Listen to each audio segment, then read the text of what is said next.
We're going to be looking at together the letters of authorization from the Alter Rebbe's sons regarding adding different aspects, different letters that were found or compiled after the Alter Rebbe's passing. So these letters, these writings of the Alter Rebbe that are being added, these are specifically letters that have to do with ideas in Tanya that are already being published, and they're going deepening the concepts or clarifying them. Personally, when it comes to this part of the year, we're starting Tanya new. I'm just so excited to dive into the depths of chapter 1 and get this party started.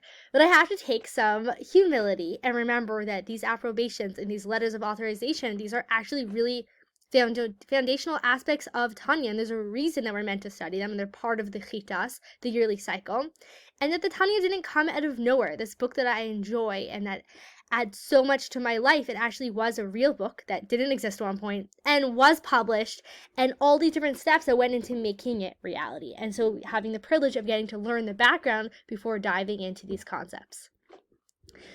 So today we're looking specifically at these letters from the Alter Rebbe's sons that are authorizing that these additional letters that are being added to Tanya, these are not just randomly placed by anyone. No, they are specifically putting these letters in exactly where they need to be in a certain order, and that they are giving their stamp and seal on the matter.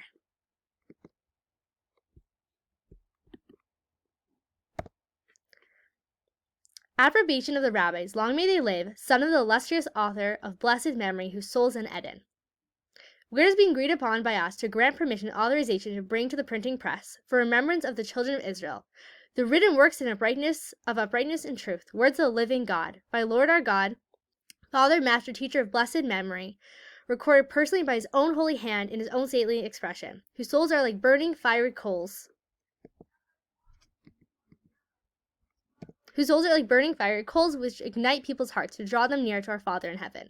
So already we're appreciating the beauty and depth of the way that this letter has been written. Just look at how his sons are writing about their father and how connected they are to the ideas of Tanya.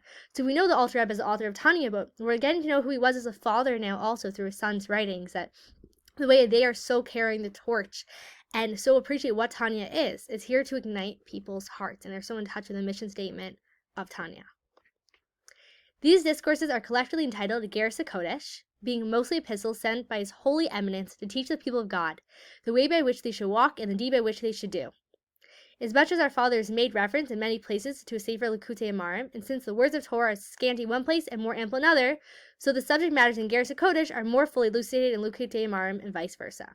So the idea here is that Igeres HaKodesh there's 5 books of Tanya. So when we say Tanya, it's a slang term basically referring to all 5 books of Tanya.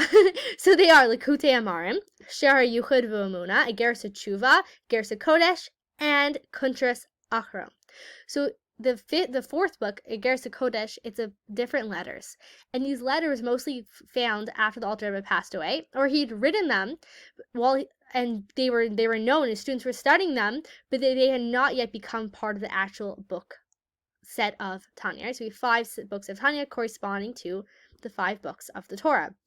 And that's one of the reasons that Hasidim know the Tanya as the Torah Shebachsav, the written Torah of Chassidus. And also, just like in the written Torah, like the Chumash, the Bible, you can find a reference to anything you're going to find in oral Torah, you can find a reference in the written Torah. So too, anything you're going to find in any works of Chassidus by any of the Rebbeim, you're going to find some kind of hint or elucidation or source for it within the 5 books of the Tanya. So also in Igeres HaKodesh, what it's referencing there is that it actually brings out a lot of ideas on Likutei Amarim. They're just written, they're written shortly. They're not gone into extraordinary depth.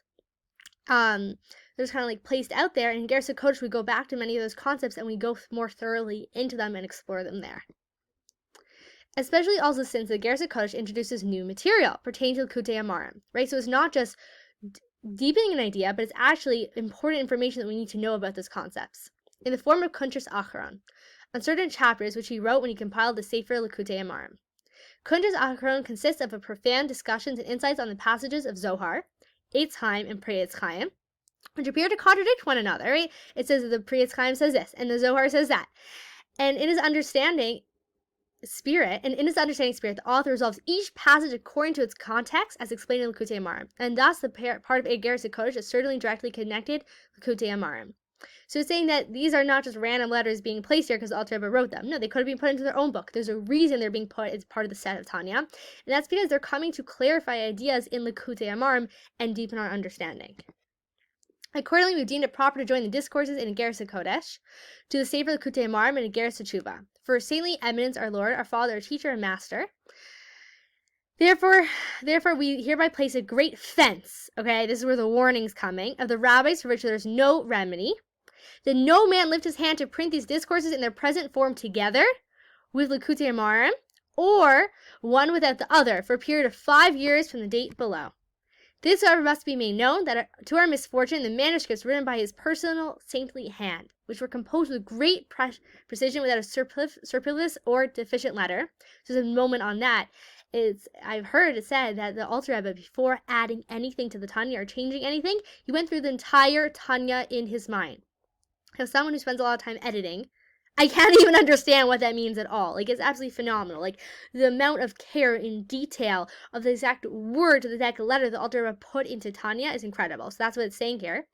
Without a superfluous or deficient letter. Have become extinct. All that has been remained from this abundance of material is a small number of writings, meaning there was more. They would have even added more, but it's no longer remaining, which have been collected one by one from the copies spread among his disciples. So they did the great work of saying, we want our Father's Torah to be preserved, we want to be part of the Tanya, and therefore they worked hard to gather these writings and compile them and order them into what we know as Igeres HaKodesh and Kuntres Acharon. Should therefore an error be discovered from who can avoid errors? Love that quote. That's great. Who can avoid errors, right? It happens. We're humans. Very Tanya idea there. The obvious error will be identified as deriving from a scribal slip, but the meaning will be clear. Right? So, meaning if the way we've grabbed something from a scribe, they're not working off the originals here. They're grabbing different writings from different scribes. Like, in those specific areas, stick more with the concept than going into the exact diuk of each word and each letter in those areas, meaning in Tanya, absolutely do that. But there are certain areas they're pointing out in the letters that they've gathered from scribes and Kuntres Acharon and Igeres HaKodesh, that there you should stick to the focus more on the meaning.